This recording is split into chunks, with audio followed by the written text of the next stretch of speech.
সুপ্রিয় দ্বাদশ শ্রেণীর শিক্ষার্থীরা, তোমাদের প্রতি আমার আন্তরিক শুভেচ্ছা রইল। সীতাকুণ্ড সরকারি মহিলা কলেজে অনলাইন ক্লাস অফ কেমিস্ট্রি ডিপার্টমেন্টের পক্ষ থেকে তোমাদের সকলকে জানাচ্ছি স্বাগত। আশা করি তোমরা স্রষ্টার অশেষ রহমতে সকলেই ভালো আছো। আমি আল্লাহর রহমতে ভালো আছি। গতদিন আমি রসায়ন দ্বিতীয় পত্র তড়িৎ রসায়নের পার্ট 1 নিয়ে আলোচনা করেছিলাম। আজকে আলোচনা করব পার্ট 2। সেখানে আছে তড়িৎ বিশ্লেষ্যে পরিবাহিত ও জলীয় দ্রবণে লবণের প্রকৃতি। সুপ্রিয় ছাত্রীরা, তড়িৎ বিশ্লেষণে পরিবাহিতা বলতে আমরা বুঝি কিছু কিছু পদার্থ আছে যেগুলো সাধারণত পানিতে দ্রবীভূত হয়ে ক্যাটায়ন এবং অ্যানায়ন সৃষ্টি করে। এই ক্যাটায়ন এবং অ্যানায়নের জলীয় দ্রবণে যখন বিদ্যুৎ পরিবহন করা হয় তখন তাদের তড়িৎদ্বারে যে ধনাত্মক আর ঋণাত্মক যে তড়িৎদ্বারগুলো থাকে, বিশেষ করে এনুট এবং কেতু, সেখানে কিন্তু বিদ্যুৎ পরিবহনের মাধ্যমে একটা রাসায়নিক বিক্রিয়া সংঘটিত হয়। এই সংঘটিত হওয়ার প্রক্রিয়াটাকে সাধারণত আমরা তড়িৎ বিশ্লেষণে পরিবাহিতা বলে থাকি। বিশেষ করে অ্যাসিড বা ক্ষারক এবং লবণ এগুলো জলীয় দ্রবণে সাধারণত বিয়োজিত হয়ে যে আয়নগুলো সৃষ্টি করে সেগুলো বিদ্যুৎ পরিবহনের সময় সেখানে রাসায়নিক বিক্রিয়া সংগঠন করে। এই জন্য সাধারণত আমরা এদেরকে এক ধরনের উৎকৃষ্ট তড়িৎ বিশ্লেষ্য পদার্থ বলে থাকি। অর্থাৎ যখন একটা তড়িৎ বিশ্লেষ্য কোষের মধ্যে যখন এই পদার্থগুলোকে নিয়ে সেখানে পানি যোগ করা হয় তখন এগুলো আয়নগুলো ভেঙে যায়। আয়নগুলো ভেঙে গিয়ে তার একটা সাম্যাবস্থা সৃষ্টি করে। যেমন আমি যদি মনে করো সালফিউরিক অ্যাসিড এই বস্তুটার মধ্যে যখন আমি পানি মিশ্রিত করি তখন এই হাইড্রোজেন আয়ন এবং এই সালফেট আয়ন পুরোপুরি ভেঙে যায়। ভেঙে গিয়ে তারা কি করে, তারা একটা সাম্যাবস্থা সৃষ্টি করে। অর্থাৎ সালফিউরিক অ্যাসিড একোয়াস অবস্থায় সাম্যাবস্থা সৃষ্টি করে, যে hydrogen ion plus sulphate ion সৃষ্টি করে। এই হাইড্রোজেন আয়ন এবং সালফেট আয়ন সৃষ্টিকালে যতটা সেখানে ঋণাত্মক চার্জ সৃষ্টি হয় ঠিক ততটা ধনাত্মক চার্জ সৃষ্টি হয়। অর্থাৎ এখানে চার্জের কোনো ঘাটতি থাকে না। যতটুকু বিক্রিয়কে যে নিরপেক্ষ অবস্থায় একটা বস্তু আছে, কিন্তু উৎপাদে তাদের যতটা ধনাত্মক চার্জ সৃষ্টি হবে ঠিক ততটা নেগেটিভ চার্জ সৃষ্টি হবে। যখন বিদ্যুৎ কোষের মধ্যে বিদ্যুৎ চালনা করা হয়, ব্যাটারি ধনাত্মক চার্জের সাথে এনোড থাকে এবং ঋণাত্মক চার্জের সাথে কেতুর থাকে, তখন কি করবে, এই এনোড এবং কেতু এই তড়িৎদ্বারগুলোর মধ্যে সাধারণত রাসায়নিক বিক্রিয়া সংঘটিত হয়। কারণ তড়িৎদ্বারের মধ্যে হয় জারণ বিক্রিয়া, কোথায় হয় বিজারণ বিক্রিয়া। তড়িৎ জারণ বিক্রিয়া এবং বিজারণ বিক্রিয়া কোথায় হবে? সাধারণত আমরা যখন মনে করো পানির সাথে রিয়াকশন করব তখন এখানে পানিও কিন্তু দেখা যায় যে হাইড্রোজেন আয়ন এবং হাইড্রোক্সিল আয়নে পরিণত হয়। এই সালফেট আয়নের তুলনায় হাইড্রোক্সিল আয়নের কিন্তু ঘনমাত্রা তুলনামূলকভাবে বেশি থাকে। তাই কিন্তু এই যে দুইটা তড়িৎদ্বার আমরা ব্যবহার করব, যে একটা এনুট তড়িৎদ্বারটা হচ্ছে আসলে ধনাত্মক চার্জযুক্ত এবং কেতুর তড়িৎদ্বারটা হচ্ছে ঋণাত্মক চার্জযুক্ত। এবার মনে করো একটা ব্যাটারির সাথে এখানে যুক্ত করে দেওয়া হবে। এই ব্যাটারির পজিটিভ প্রান্তের সাথে যেটা থাকবে সেটা এনুট এবং ঋণাত্মক প্রান্তের সাথে যেটা থাকবে সেটা কেতু। যখন এরকম একটা পাত্রের মধ্যে এই দ্রবণটা নেওয়া হবে তখন এই দ্রবণগুলো কী করবে, এই যে হাইড্রোজেন আয়ন এবং মনে করো সালফেট আয়ন, তারপর মনে করো হাইড্রোক্সিল আয়ন, দেখা যাবে যে হাইড্রোক্সিল আয়নে কিন্তু ঘনমাত্রা তুলনামূলকভাবে বেশি, তখন সেটা ধনাত্মক চার্জের দিকে আসবে। আর হাইড্রোজেন আয়নটা অবশ্যই অলরেডি ঋণাত্মক চার্জের দিকে যাবে। তখন সেখানে কি হবে, সেখানে এনোডের মধ্যে এনোডে সাধারণত বিজারণ ঘটে। আর কেতুরে কি করবে, কেতুরে জারণ ঘটে। কেতুরে কিভাবে জারণটা করবে, এই যে হাইড্রোজেন আয়ন আছে সেই হাইড্রোজেন আয়ন ইলেকট্রন গ্রহণ করে হাইড্রোজেন পরমাণুতে পরিণত হবে এবং দুইটা হাইড্রোজেন পরমাণু পরস্পরের সাথে যুক্ত হয়ে হাইড্রোজেন গ্যাস উৎপন্ন করবে। আর এনোডের মধ্যে যে বিক্রিয়াটা ঘটবে, মনে করো এই সালফেট আয়ন, এই যে সালফেট আয়ন আছে, সালফেট আয়নের থেকে কিন্তু পুরো হাইড্রোক্সাইড আয়নের ঘনমাত্রা বেশি হওয়ার কারণে এই হাইড্রোক্সাইড আয়ন কি করবে, ইলেকট্রন ত্যাগ করবে। ইলেকট্রন ত্যাগ করে সে পানিতে পরিণত হবে এবং অক্সিজেন গ্যাস উৎপন্ন হবে, প্লাস ইলেকট্রন সে অর্জন করবে। অর্থাৎ এখানে আমরা দেখতে পাচ্ছি যে হাইড্রোজেন দুইটা, এখানে হাইড্রোজেন একটা, কিন্তু অক্সিজেন এখানে তিনটা। সমানতা করার জন্য এখানে 2 দিলে অক্সিজেন হয়ে যাবে 4টা, তাহলে এখানে 4 মলিকুল হাইড্রোক্সিল আয়ন নেব। তখন এখানে 4 মলিকুল ইলেকট্রন সেখান থেকে বেরিয়ে আসবে। সুপ্রিয় শিক্ষার্থী, এভাবে সাধারণত আমরা তড়িৎ বিশ্লেষণে পরিবাহিতার যে কতগুলো বৈশিষ্ট্য এবং পরিবাহিতা যে সম্পন্ন হওয়ার জন্য যে কার্য পদ্ধতি সেগুলো নিয়ে আমি আলোচনা করেছি। এখানে আসলে অ্যাসিড বলো, ক্ষারক বলো এবং লবণ বলো, এরা কিন্তু এক ধরনের তীব্র তড়িৎ বিশ্লেষ্য পদার্থ, জলীয় দ্রবণ। কারণ এরা বিভিন্ন ধরনের আয়ন সৃষ্টি করে পরবর্তী সেই আয়নগুলো অ্যানোড এবং ক্যাথোডের মধ্যে জারণ বিজারণ বিক্রিয়া ঘটায়। সুপ্রিয় শিক্ষার্থী, এখানে বিশেষ করে আবার অ্যাসিড এবং ক্ষারক, লবণ, এগুলোর মধ্যে আবার দেখা যায় যে তারা কিন্তু বিশুদ্ধ অবস্থায় বিদ্যুৎ অল্প মাত্রায় পরিবহন করে। যেমন আমরা যদি একটা পানির কথা বলি, বিশুদ্ধ পানি কিন্তু বিশুদ্ধ পানি বলতে আমরা বুঝি যে পানির মধ্যে কোনো প্রকারের অপদ্রব্য নেই, শুধুমাত্র পানি বিশুদ্ধ অবস্থা আছে। এই বিশুদ্ধ পানিটা কিন্তু আসলে অল্প মাত্রায় বিদ্যুৎ পরিবহন করে, তাই এটাকে আমরা বিদ্যুৎ পরিবাহী পদার্থ বলে থাকি।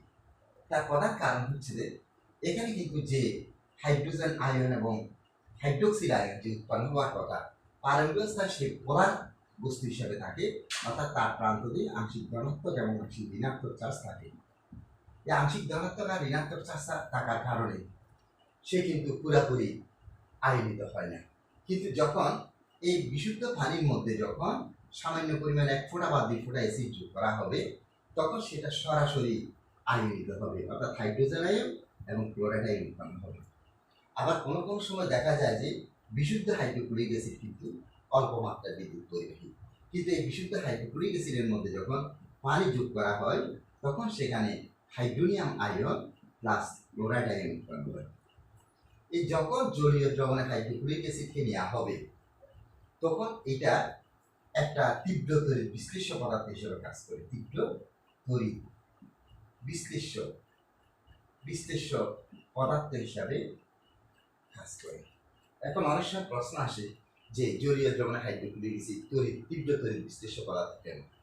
আসলে আমরা জানি এই হাইড্রোক্লোরিক অ্যাসিড যখন পানির মধ্যে মিশ্রিত করা হবে, তখন এই hydrochloric acid hydrogen ion proton দান করবে, এবং এই প্রোটন যখন সে গ্রহণ করবে তখন সে হাইড্রোনিয়াম আয়ন সৃষ্টি করবে। মনে করো আমরা ব্রনস্টার লাউরির মতবাদ পড়েছিলাম, যে তোমাদের পড়াইছিলাম যে হাইড্রোক্লোরিক অ্যাসিড একটি ব্রনস্টার লাউরির মতবাদ মধ্যে অ্যাসিড, কারণ সে প্রোটন দান করে। এবং পানিকে আমি বলেছিলাম যে এটা একটা অ্যাম্পিপ্রোটিক কম্পাউন্ড, এটা কোনো সময় প্রোটন দান করে, আবার কোনো সময় প্রোটন গ্রহণ করে। যখন এই প্রোটন দান করে তখন হাইড্রোনিয়াম আয়ন উৎপন্ন করে। এটা হচ্ছে একটা অনুবন্ধী অ্যাসিড হিসাবে কাজ করে। এবং যখন এই ক্লোরাইড হাইড্রোক্লোরিক অ্যাসিড প্রোটন দান করে ক্লোরাইড আয়নে পরিণত হবে, তখন সেটা হবে একটা অনুবন্ধী ক্ষারক হিসাবে ব্যবহৃত হবে। এবং এই যে অ্যাসিড এই মনে ক্ষারকে পরিণত হবে, সেটা হচ্ছে একটা অনুবন্ধী অম্ল ক্ষারক যুগল। আর এই ক্ষারক যে মনে করো অ্যাসিডে পরিণত হবে, সেটা হচ্ছে একটা অনুবন্ধী যুগল। সুপ্রিয় শিক্ষার্থী, আমি বলতে চাচ্ছি যে বিশুদ্ধ অবস্থায় পানি এবং হাইড্রোক্লোরিক অ্যাসিড এগুলো সাধারণত বিদ্যুৎ অল্প মাত্রা বিদ্যুৎ পরিবহন করে, কিন্তু জলীয় অবস্থায় তারা তীব্রভাবে বিদ্যুৎ পরিবহন করে। তার কারণ হচ্ছে তখন তারা সুস্থিত একটা আয়নে পরিণত হয় এবং একটা সাম্যাবস্থা সৃষ্টি করে। আয়নটা যখন সৃষ্টি হবে তখন সে একটা সাম্যাবস্থা সৃষ্টি করবে, এবং তার মধ্যে যতটা পজিটিভ চার্জ থাকবে ততটা নেগেটিভ চার্জ থাকবে, অর্থাৎ চার্জ সংখ্যা সমান থাকবে। এবং একই আয়তনে তাদের মোলারিটি যদি সমান হয়, তাদের মধ্য দিয়ে বিদ্যুৎ পরিবহনের মাধ্যমে সেখানে হাইড্রোজেন গ্যাস এবং ক্লোরিন গ্যাস উৎপন্ন হবে। হাইড্রোজেন গ্যাসটা কোথায় উৎপন্ন হবে? যেহেতু এই তড়িৎ বিশ্লেষ্য কোষ নিয়ে আমি আলোচনা করতেছি, তড়িৎ বিশ্লেষ্য কোষে যে দুইটা তড়িৎ দ্বার থাকে, একটা অ্যানোড যেটা ব্যাটারির ধনাত্মক চার্জের সাথে যুক্ত থাকবে সেটাকে সাধারণত আমরা অ্যানোড বলি, এবং যেটা ব্যাটারি ঋণাত্মক চার্জের সাথে যুক্ত থাকে সেটাকে আমরা ক্যাথোড বলি। এবং যখন দ্রবণে যখন দেওয়া হবে তখন সেখানে একটা ক্যাটায়ন একটা অ্যানায়ন উৎপন্ন হবে। তাহলে ক্যাটায়ন কাদেরকে বলবো? যারা ধনাত্মক চার্জ বহন করবে তাদেরকে আমরা ক্যাটায়ন বলবো, আর যারা ঋণাত্মক চার্জ বহন করবে তাদেরকে আমরা অ্যানায়ন বলবো। এই ক্যাটায়ন এবং অ্যানায়ন গ্রুপ সাধারণত বিশ্লেষ্য কোষে ইলেকট্রন বর্জন এবং ইলেকট্রন গ্রহণের মাধ্যমে একটা জারণ বিজারণ বিক্রিয়ার মাধ্যমে সেখানে নতুন পদার্থ সৃষ্টি করে। অর্থাৎ তড়িৎ বিশ্লেষ্য পদার্থ বলতে আমরা তাদেরকে বলি, ওই সমস্ত পদার্থকে বলি যারা জলীয় দ্রবণে রাসায়নিক পরিবর্তন সংঘটিত হয়ে নতুন পদার্থ সৃষ্টি করবে। কাজে এরকম নতুন পদার্থ সেখানে সৃষ্টি হবে। সুপ্রিয় শিক্ষার্থী, আরেকটা কথা মনে রাখবে যে সাধারণত লঘু অবস্থায় কোনো অ্যাসিড বা ক্ষারক যেভাবে তড়িৎ পরিবাহিতা হয়, কনসেন্ট্রেশন অবস্থায় তার মধ্য দিয়ে তড়িৎ পরিবাহিতা বেশি ধরনের হয়। তার প্রধান কারণ যেমন আমরা যদি কিছুক্ষণ আগে বললাম হাইড্রোক্লোরিক অ্যাসিড, এখানে ক্ষারক হিসাবে মনে করো সোডিয়াম হাইড্রোক্সাইডকে ধরে নিতে পারি, এখানে লবণ হিসাবে মনে করে অ্যামোনিয়াম হাইড্রোক্সাইডকে ধরে নিতে পারি, অ্যামোনিয়াম ক্লোরাইডকে ধরে নিতে পারি, সোডিয়াম ক্লোরাইডকে ধরে নিতে পারি। এই যে মনে করো এই যে হাইড্রোক্লোরিক অ্যাসিড এবং সোডিয়াম হাইড্রোক্সাইড, এই যে সোডিয়াম ক্লোরাইড, এরা একাধিক অবস্থায় থাকে। কোনো সময় এরা লঘু অবস্থায় থাকে, কোনো সময় তারা কনসেন্ট্রেশন অবস্থায় থাকে। যখন লঘু অবস্থায় হাইড্রোক্লোরিক অ্যাসিড থাকবে তখন সেটা আংশিকভাবে বিয়োজিত হবে, হাইড্রোজেন আয়ন উৎপন্ন করবে, ক্লোরাইড আয়ন উৎপন্ন করবে।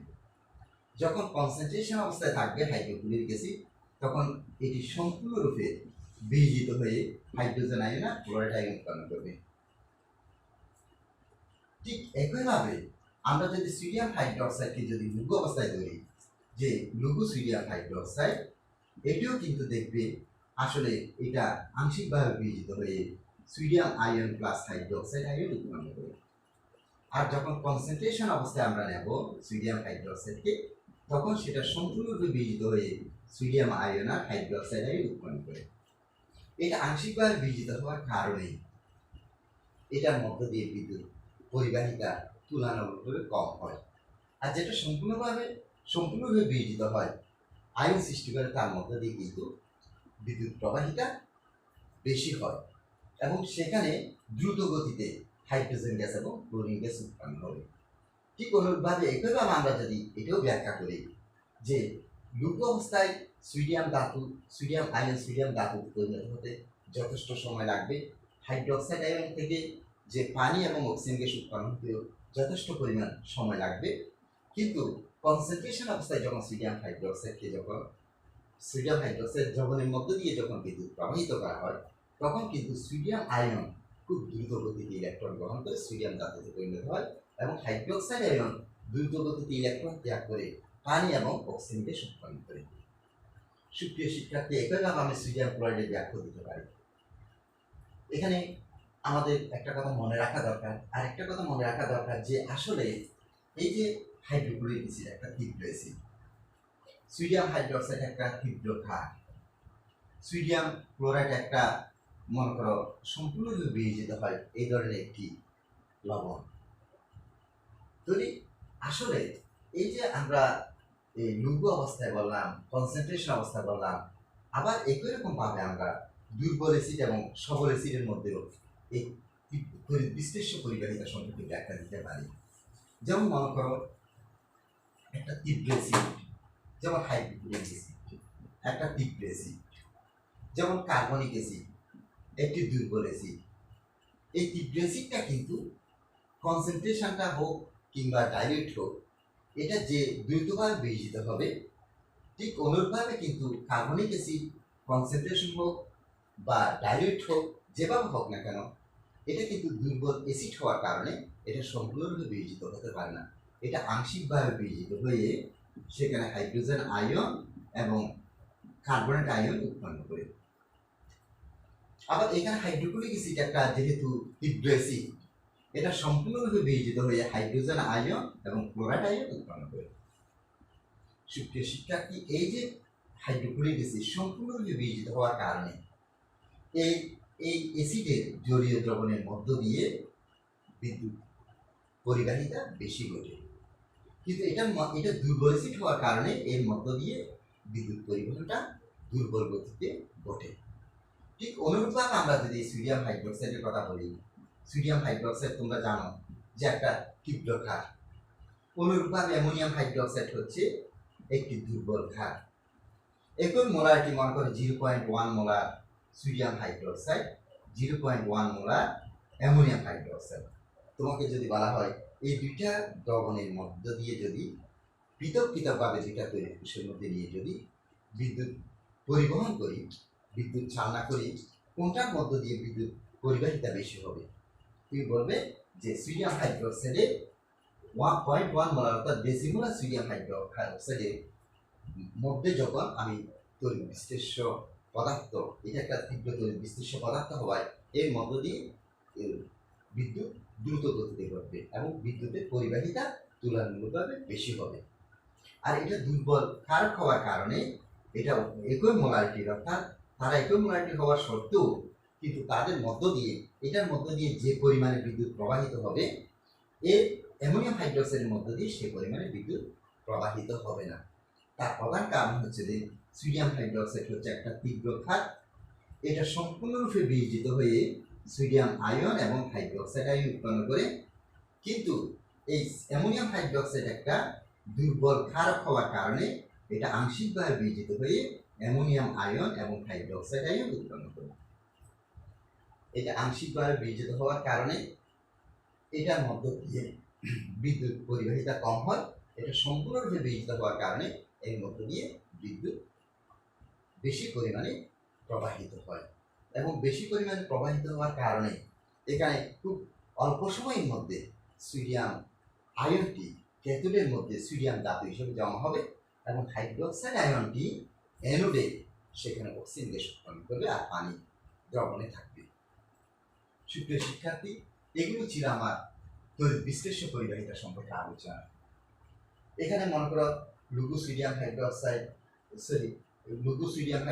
কনসেন্ট্রেশন সোডিয়াম হাইড্রোক্সাইড সম্পর্কে ধারণা দিলাম, দুর্বল এসিড সবল এসিড সম্পর্কে ধারণা দিলাম, কনসেন্ট্রেশন হাইড্রোক্লোরিক অ্যাসিড এবং লঘু হাইড্রোক্লোরিক অ্যাসিড, ডাইরেক্ট হাইড্রোক্লোরিক অ্যাসিডের মধ্যে তড়িৎ পরিবাহিতা নিয়ে আলোচনা করলাম। ঠিক একই রকমভাবে সোডিয়াম হাইড্রোক্সাইড এবং অ্যামোনিয়াম হাইড্রোক্সাইডের মধ্য দিয়েও তড়িৎ পরিবাহিতা নিয়ে আলোচনা করলাম। মূল কথা হচ্ছে যে যদি কোনো একটা বস্তু কনসেন্ট্রেশন অবস্থায় থাকে, তার ডাইরেক্ট অবস্থা থেকে কনসেন্ট্রেশন বস্তুর আয়নিত অবস্থায় বিদ্যুৎ পরিবহন ক্ষমতা বেশি, এটাই ধরে নিতে হবে। আবার একটা তীব্র অ্যাসিড বা ক্ষারকের মধ্য দিয়ে জলীয় দ্রবণে যে বিদ্যুৎ পরিবাহিতা একটা দুর্বল ক্ষারক বা অ্যাসিডের তুলনায় বেশি হবে। এই কথাগুলো সুপ্রিয় শিক্ষার্থী মনে রাখতে হবে। যা এখন আমি তোমাদেরকে আলোচনা করবো এখানে তড়িৎ বিশ্লেষ্য এবং পদার্থ আর একটা ধাতব বা ইলেকট্রনীয় পদার্থ, অর্থাৎ ধাতব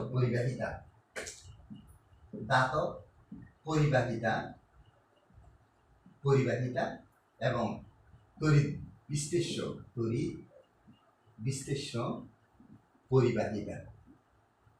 পরিবাহিতার মধ্যে কিছু পার্থক্য আছে।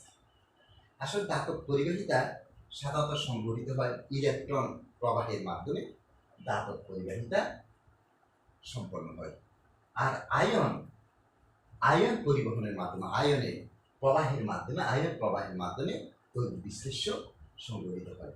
এটা হচ্ছে ইলেকট্রন প্রবাহের মাধ্যমে ধাতব পরিবাহিতা সম্পন্ন হয়, আর আয়ন প্রবাহের মাধ্যমে তড়িৎ বিশ্লেষ্য সংঘটিত হয়।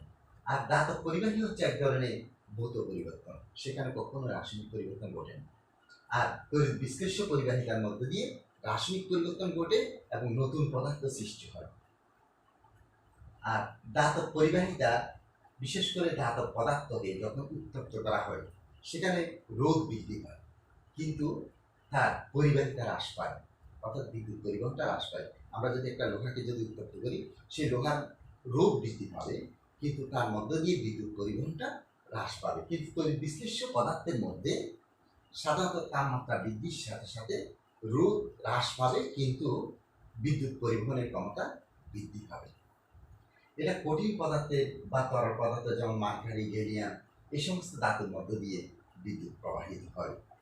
কিন্তু এখানে কঠিন অবস্থায় কোনো একটা তড়িৎ বিশ্লেষ্য পদার্থ যখন কঠিন অবস্থায় থাকে তার মধ্য দিয়ে কিন্তু বিদ্যুৎ প্রবাহিত হয় না, তবে আর্দ্র অবস্থায় তার মধ্য দিয়ে বিদ্যুৎ প্রবাহিত হয়। আর এটা কিন্তু ফ্যারাডের সূত্রকে সমর্থন করে না, কিন্তু তড়িৎ বিশ্লেষ্য পরিবাহিতা ফ্যারাডের সূত্রকে সমর্থন করে।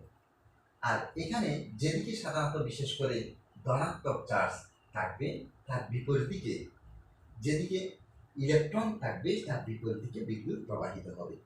আর এখানে ধনাত্মক চার্জ যেদিকে থাকবে সেদিকে বিদ্যুৎ প্রবাহিত হবে। সুপ্রিয় শিক্ষার্থী, এগুলো হচ্ছে ধাতব পরিবাহিতা এবং তড়িৎ বিশ্লেষ্য পরিবাহিতার মধ্যে আমি কিছু পার্থক্য, তাদের মধ্যে কি কি বৈসাদৃশ্য আসে সে সম্পর্কে আলোচনা করলাম। এখন আসো বিভিন্ন জলীয় দ্রবণে বিভিন্ন লবণের প্রকৃতি।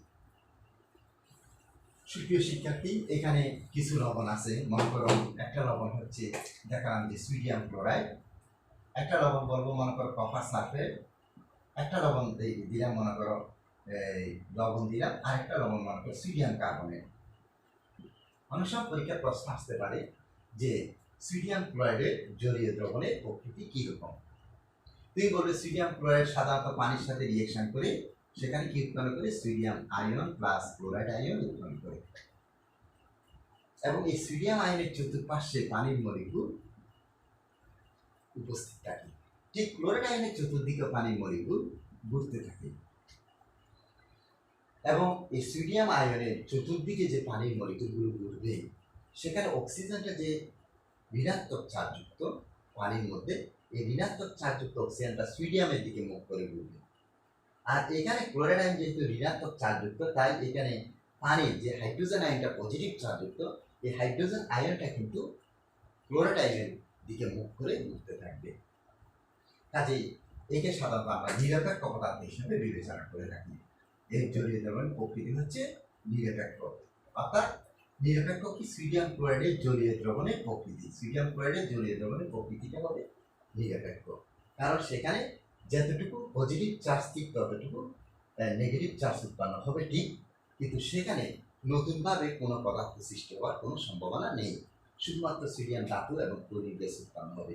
প্রয়োজনে আর্দ্র অবস্থায় এই সোডিয়াম ধাতুটা সোডিয়াম হাইড্রোক্সাইড এবং হাইড্রোজেন গ্যাস উৎপন্ন হবে। ঠিক একই রকম ভাবে আমি যদি কপার সালফেটের কথা চিন্তা করি, এটা আর্দ্র অবস্থায় দেখা যাবে যে সে কপার হাইড্রোক্সাইড উৎপন্ন করবে এবং সালফিউরিক অ্যাসিড উৎপন্ন করবে। এটা কিন্তু এর জলীয় দ্রবণটা হচ্ছে একটা অম্লীয় প্রকৃতির দ্রবণ। অর্থাৎ এই দ্রবণের মধ্য দিয়ে যদি আমি লিটমাস পেপার যুক্ত করি, লাল লিটমাস পেপার আর একটু লাল হয়ে যাবে, নীল লিটমাস পেপারটা হালকা লাল হয়ে যাবে। 22 মিনিট। কিন্তু তার কারণ হচ্ছে এখানে যে কপার হাইড্রোক্সাইড উৎপন্ন হবে সেটা হচ্ছে একটা দুর্বল ক্ষারক। এই দুর্বল ক্ষারক কপার হাইড্রোক্সাইড আংশিকভাবে বিয়োজিত হবে copper 2+ ion plus hydroxide ion উৎপন্ন করবে। কিন্তু এখানে উৎপন্ন সালফিউরিক অ্যাসিড একটা তীব্র অ্যাসিড হওয়ার কারণে এটা সম্পূর্ণরূপে বিয়োজিত হয়ে হাইড্রোজেন আয়ন এবং সালফেট আয়ন উৎপন্ন করবে। সুপ্রিয় শিক্ষার্থী, এই প্রশ্নটার উত্তর তুমি বলবে, যেহেতু সালফিউরিক অ্যাসিড সম্পূর্ণরূপে বিয়োজিত হয়ে যে হাইড্রোজেন আয়ন উৎপন্ন করে, তার কিন্তু ঘনত্ব কপার হাইড্রোক্সাইড যে আংশিকভাবে বিয়োজিত হয়ে হাইড্রোক্সাইড আয়ন উৎপন্ন করবে তার তুলনায় অনেক গুণ বেশি। তাই এই হাইড্রোজেন আয়ন এই হাইড্রোক্সাইড আয়নকে প্রশমিত করে পানিতে পরিণত করবে। অর্থাৎ এখানে হাইড্রোজেন আয়ন হাইড্রোক্সাইড আয়নকে পানিতে পরিণত করবে। কাজে এর জলীয় দ্রবণটা হচ্ছে অম্লীয়। এমন অনেক সময় স্পেশাল প্রশ্ন হিসেবে আসে যে কপার সালফেট বা ক্রোমিক সালফেট বা অ্যালুমিনিয়াম সালফেট এদের জলীয় দ্রবণ অম্লীয় কেন? মূল কথা হচ্ছে এখানে একটা অ্যাসিড উৎপন্ন হয়, যে অ্যাসিডটা হচ্ছে একটা তীব্র অ্যাসিড। এখানে একটা ক্ষারক উৎপন্ন হয়, যে ক্ষারকটা হচ্ছে দুর্বল ক্ষারক। এটা তীব্র অ্যাসিড উৎপন্ন হওয়ার কারণে এটা সম্পূর্ণরূপে বিয়োজিত হচ্ছে। এটা দুর্বল ক্ষারক হওয়ার কারণে এটা আংশিকভাবে বিয়োজিত হচ্ছে। এখানে যে সম্পূর্ণভাবে বিয়োজিত হওয়ার পরে যে হাইড্রোজেন আয়ন উৎপন্ন হবে তার কিন্তু কনসেন্ট্রেশন আংশিকভাবে বিয়োজিত হয়ে যে হাইড্রোক্সাইড আয়ন উৎপন্ন করে তার তুলনায় অনেক অনেক গুণ বেশি। তাই এই হাইড্রোজেন আয়ন এই হাইড্রোক্সাইড আয়নের উপর প্রভাব বিস্তার করে। এবং এর জলীয় দ্রবণে যদি আমি লিটমাস পেপার যুক্ত করি, লাল লিটমাস পেপার আরও লাল হয়ে যাবে, নীল লিটমাস পেপার হালকা লাল হবে। কিন্তু এর মধ্যে যদি দুইটা লিটমাস পেপার বিস্তৃত করি, যে নীল লিটমাস পেপার এবং লাল লিটমাস পেপার, তাদের বর্ণের কোনো পরিবর্তন হবে না। তার প্রধান কারণ হচ্ছে এটা হচ্ছে একটা নিরপেক্ষ জলীয় দ্রবণ নিরপেক্ষ পদার্থ হিসেবে কাজ করে। সুপ্রিয় শিক্ষার্থী, সোডিয়াম কার্বনেট একটি একইভাবে আমরা ব্যাখ্যা দিতে পারি। সোডিয়াম কার্বনেটের জলীয় দ্রবণটা হচ্ছে ক্ষারীয়। তার প্রধান কারণ হচ্ছে সোডিয়াম কার্বনেটকে যখন আমি পানির মধ্যে মিশ্রিত করব, সেখানে মনে করো সোডিয়াম হাইড্রোক্সাইড এবং কার্বনিক অ্যাসিড উৎপন্ন হয়। এখানে সোডিয়াম হাইড্রোক্সাইড হচ্ছে একটা তীব্র ক্ষার এবং কার্বনিক অ্যাসিড হচ্ছে একটা দুর্বল অ্যাসিড। এই সোডিয়াম হাইড্রোক্সাইড তীব্র ক্ষার হওয়ার কারণে এই সোডিয়াম হাইড্রোক্সাইড সম্পূর্ণরূপে বিয়োজিত হয়ে সোডিয়াম আয়ন এবং হাইড্রোক্সাইড আয়ন উৎপন্ন করে। কিন্তু কার্বনিক অ্যাসিড একটা দুর্বল অ্যাসিড হওয়ার কারণে সে কিন্তু আংশিকভাবে বিয়োজিত হয়ে হাইড্রোজেন আয়ন এবং কার্বনেট আয়ন উৎপন্ন করে। উৎপন্ন হাইড্রোক্সাইড আয়নের কনসেন্ট্রেশন যতটুকু, উৎপন্ন হাইড্রোজেন আয়নের কনসেন্ট্রেশন থাকছে অনেক অনেক গুণ কম, যার কারণে এই হাইড্রোক্সাইড আয়ন এই হাইড্রোজেন আয়নকে প্রশমিত করে পানিতে পরিণত করে।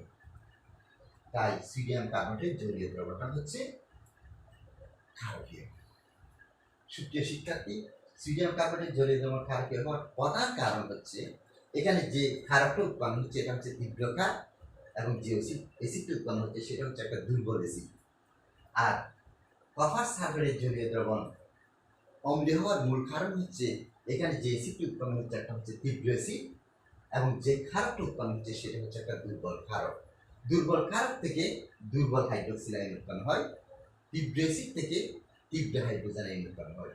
অনুরূপভাবে তীব্র ক্ষার থেকে তীব্র হাইড্রোক্সাইড আয়ন উৎপন্ন হবে, দুর্বল অ্যাসিড থেকে দুর্বল হাইড্রোজেন আয়ন উৎপন্ন হবে।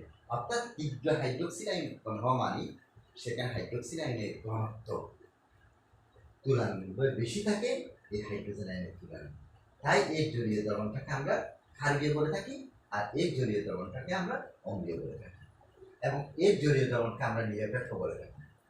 অনেক সময় উচ্চ দক্ষতামূলক প্রশ্ন হিসেবে আসতে পারে, এরকম তিনটা লবণ দিতে পারে, তিনটা লবণ দিয়ে বলতে পারে এদের প্রকৃতি বিশ্লেষণ করে। আবার কিছুক্ষণ আগে আরেকটা কথা বললাম যে এটা যদি লঘু অবস্থা হয় বা এটা মনে করো লঘু অবস্থা হলে তীব্রতা যত হবে কনসেন্ট্রেশন অবস্থায় তার তীব্রতা আরো বেশি হবে। এটা আমি লবণের ঠিক একই রকম, এটা লঘু অবস্থায় যে তীব্রতা হবে কনসেন্ট্রেশন তার তীব্রতা আরো বাড়বে। ঠিক এইটার ব্যাপারে আমরা বলতে পারি লঘু অবস্থায় তার মনে করো তড়িৎ পরিবাহিতা যেরকম হবে কনসেন্ট্রেশন অবস্থায় তার তড়িৎ পরিবাহিতা আরো বেশি হবে। কনসেন্ট্রেশন এবং ডাইলিউট এগুলো বলতে তোমরা কি বুঝো? সুপ্রিয় শিক্ষার্থী, আসলে ডাইলিউট বলতে আমরা বুঝি সেখানে 10%-এর চেয়ে কম সোডিয়াম ক্লোরাইড আছে, 10%-এর চেয়ে কম কপার সালফেট আছে, 10%-এর চেয়ে কম সোডিয়াম কার্বনেট আছে। কিন্তু যদি এখানে পার্সেন্টেজটা যদি 50-র উপরে হয় তখন সেটাকে আমরা কনসেন্ট্রেশন হিসেবে ধরে নেব, অর্থাৎ গাঢ় একটা দ্রবণ। যেমন ব্রাইন কি? ব্রাইন হচ্ছে সোডিয়াম ক্লোরাইডের গাঢ় জলীয় দ্রবণ। সেখানে প্রায় 50% সোডিয়াম ক্লোরাইড নিয়ে 50% সোডিয়াম ক্লোরাইড বলতে তুমি কি বুঝো? যে আমরা যে 100 মিলিলিটার সোডিয়াম কার্বনেটের জলীয় দ্রবণ তৈরি করবো সেখানে শুষ্ক এবং বিশুদ্ধ অবস্থায় 50 গ্রাম সোডিয়াম ক্লোরাইড মিশ্রিত থাকে। সুপ্রিয় শিক্ষার্থী, তাহলে এগুলো আমরা পড়ালাম আজকে তড়িৎ বিশ্লেষের পরিবাহিতা, জলীয় দ্রবণে লবণের প্রকৃতি সম্পর্কে আলোচনা করলাম। লেসন 2 এটা আজকে কমপ্লিট করলাম। এটার উপর আমি একটা বাসার কাজ দিচ্ছি, তোমার বাসায় এই কাজটা কমপ্লিট করবে।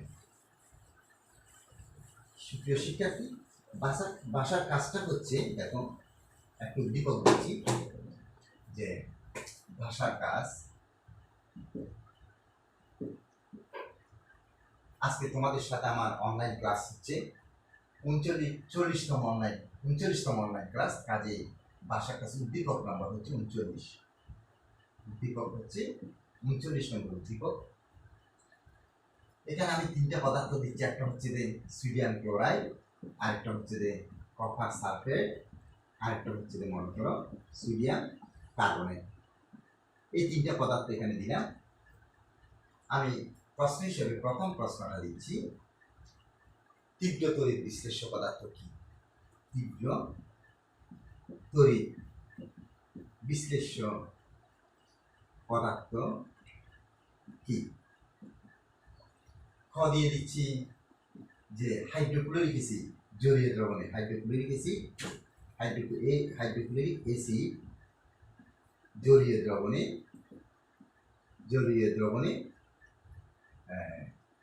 তীব্র তড়িৎ বিশ্লেষ্য পদার্থ কেন? তীব্র তড়িৎ বিশ্লেষ্য পদার্থ কেন? সুপ্রিয় শিক্ষার্থী, এই প্রশ্নটাকে দিবার এসে গেছে।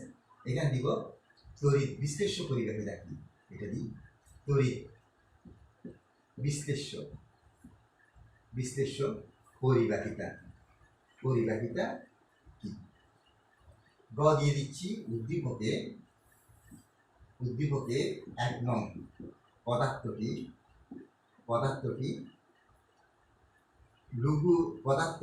লঘু অবস্থা থেকে লঘু অবস্থা হতে তীব্র অবস্থায় লঘু অবস্থায় হতে তীব্র অবস্থায় তড়িৎ পরিবাহিতা বেশি কেন? তড়িৎ পরিবাহিতা বেশি কেন?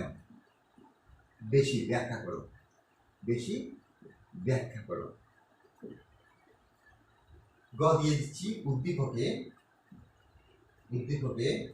লবণ সমূহের জলীয় দ্রবণে এদের প্রকৃতি কিরূপ যুক্তি সহকারে বিশ্লেষণ করো।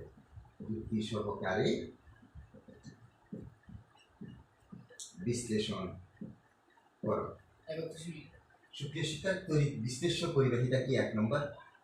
হাইড্রোক্লোরিক অ্যাসিডের জলীয় দ্রবণ তীব্র তড়িৎ বিশ্লেষ্য পদার্থ কেন? 2 নম্বর। উদ্দীপকের 1 নং পদার্থটি লঘু অবস্থায় হতে তীব্র অবস্থায় তড়িৎ পরিবাহিতা বেশি কেন? ব্যাখ্যা করো। 3 নম্বর। উদ্দীপকের এই যে 3টা লবণ sodium chloride, copper sulphate, sodium carbonate, এদের জলীয় দ্রবণের প্রকৃতি, যা আমি নিরপেক্ষ বললাম, অম্লীয় বললাম, ক্ষারকীয় বললাম, এদের পক্ষে যুক্তি বিশ্লেষণ করবে। এগুলো সব আলোচনা হয়েছে আজকে। এটা অবশ্যই লেসন 2 তে ছিল এই আলোচনাগুলো। সুপ্রিয় শিক্ষার্থী, এই বাড়ির কাজটা তোমরা তৈরি করে রাখবে। আজকে তাহলে এতটুকু থাকুক। তোমরা সবাই ভালো থাকো, সুস্থ থাকো, নিরাপদে থাকো এবং সরকার কর্তৃক নির্ধারিত স্বাস্থ্যবিধি মেনে চলো, এই আশাবাদ ব্যক্ত করে আজকে আলোচনা আমি এখানে সমাপ্ত করলাম। সবাইকে আন্তরিক ধন্যবাদ। আল্লাহ হাফেজ।